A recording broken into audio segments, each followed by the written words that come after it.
I'm Allison from Learning at the Primary Pond. I'm a literacy specialist, and in this video, I'm going to share 3 specific tips to help you help your kindergarten, first grade, or second grade students with how to writing.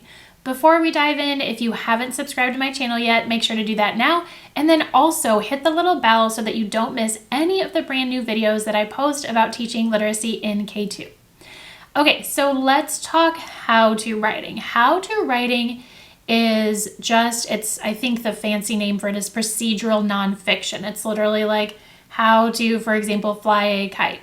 On a more adult scale, it's like how to assemble this piece of furniture, right? It's instructions. It's teaching the reader how to do something.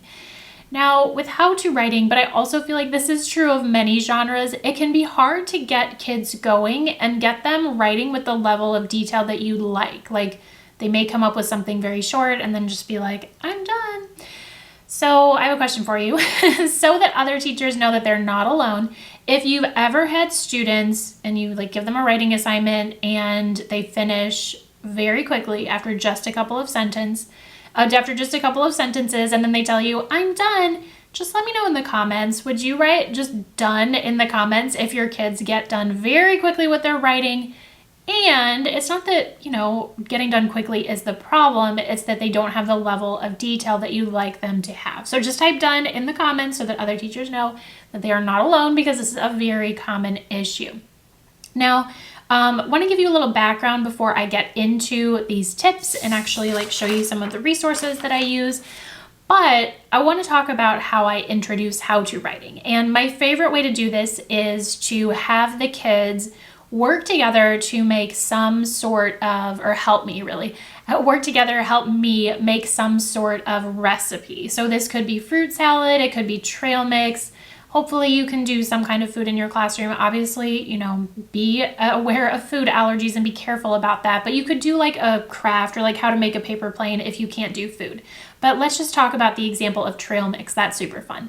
So I kick off my first grade how to writing unit with a lesson on how to make trail mix. And we just go through the process of making it as a class. And then afterward, it might be later that day or the next day, I come back and I ask them, if we wanted to teach a friend or someone in another class or someone in your home how to make trail mix, what would you say? What did we do first? And then they've had that very meaningful experience of making the trail mix. So then at that point, we verbally talk through and they're just retelling me all the steps that we followed to make this trail mix. Then after they've talked through it, I show them how to actually, on paper, how to take those steps and turn it into writing. And then at the end, I tell them, hey, the thing that we just did right here, this is called how to writing. We're teaching our reader. We could give this to someone else and they would know how to make trail mix. So it's a very meaningful, memorable experience for them just to kick off the unit. That example lesson, by the way, is part of a comprehensive writing and grammar program that I have. It's called Primary Writing Success. I've got it for kindergarten, first grade, and second grade, and I will include a link for that program in the little notes that go along with the video or the comments. Okay, so let's talk about these strategies now. Before, also just a little side note before we get into it, it is really helpful to have the kids plan what they're going to write before they actually produce the how-to piece. So we're kind of going to talk about that and how to do it, but we don't necessarily want to dive right into oh, this is the idea in my head, let me write it. There's going to be some planning involved because that can help them produce stronger writing and just make it more coherent. Okay, so on to our tips. Tip number 1 is to have students brainstorm a list of how-to topics toward the beginning of the unit. So let me show you this sheet. It is so simple. It literally just says things I know how to do, right? And there's lots of squares. And the purpose of this is to show the kids, number 1, that they have a lot of stuff to write about, but number 2, when they finish one how-to book, I don't want them sitting there and just being like, I'm done, Mrs. Ryan, I don't know what to write about. No, I want them to come back to this list that they will have, choose another topic, and then keep going, right? Because typically, especially at that age, the kids will be writing more than one how-to piece during the unit. So this really helps with that. Now, to introduce this, to get them to a point where they can fill this out for themselves, I will like help them brainstorm as a class, like what are some things that we are experts at? So like there are things that all of the kids know how to do, like we can write that, right? Or we can draw little pictures, because this doesn't have to be a written list. They could actually just draw little pictures. This is definitely what I do with kindergarten, and you can do it in first grade as well. They just draw little pictures of things that they know how to do. But anyway, we kind of like brainstorm as a class, make a list, and then we also talk about, hey, like, you know, you might know how to do something that somebody else in the class doesn't know how to do, or just because someone else knows how to do it doesn't mean that you know how to do it and should write about it, right? So we talk about like individual differences, as well as brainstorming like as a class, what are we experts at, okay? So once they've seen how to do that, then they go and fill in this little organizer, and they keep it in their folders throughout the entire how-to writing unit.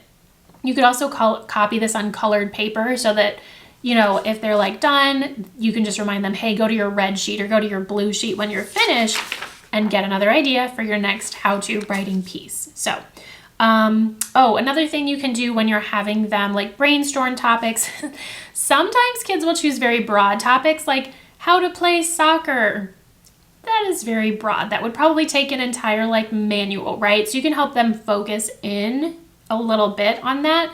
And we're going to talk about this example a little bit later, but instead of how to play soccer, like here's how to do a corner kick. So something very focused, zoom in a little bit. Okay, so that's the process of coming up with ideas. And then here's my tip number 2. When they're ready to take one of these ideas and actually write about it, I want them to like think through and even talk to a classmate the process that they would go to. So I like to have them visualize, close your eyes and visualize. So if we're going with that how to do a corner kick example, you know, you're going to model this for them. You're going to say, first, I'm imagining how I would walk over to the corner of the field. Then I'd put the ball on the little corner spot. Next, I'd look up at the field and I'd look to see, which one of my teammates is open. So I'd choose somebody to kick it to, right? Then I'd take a couple of steps backward from the ball. The ref has to blow their whistle, right? And then I can run toward the ball, kick it, and then I kick the ball to whichever teammate I chose. So lots of little steps, right? But we want them thinking that granularly. We want them thinking that detailed. So that's a good example of how you might model, right? And we're doing this orally. You can have them talk through, have them visualize, even give them time, like close your eyes, imagine step by step, what are you doing? And then have them talk it through with a partner. That partner can also ask them questions, because sometimes when we're explaining something, even as adults, someone else can kind of see like the gaps and the holes more clearly than we can because we're the expert. And so that partner can ask them questions that can clarify and help them add more details as well. All right, my last tip number 3 is to have students take their thoughts to paper. And okay, so let me show you.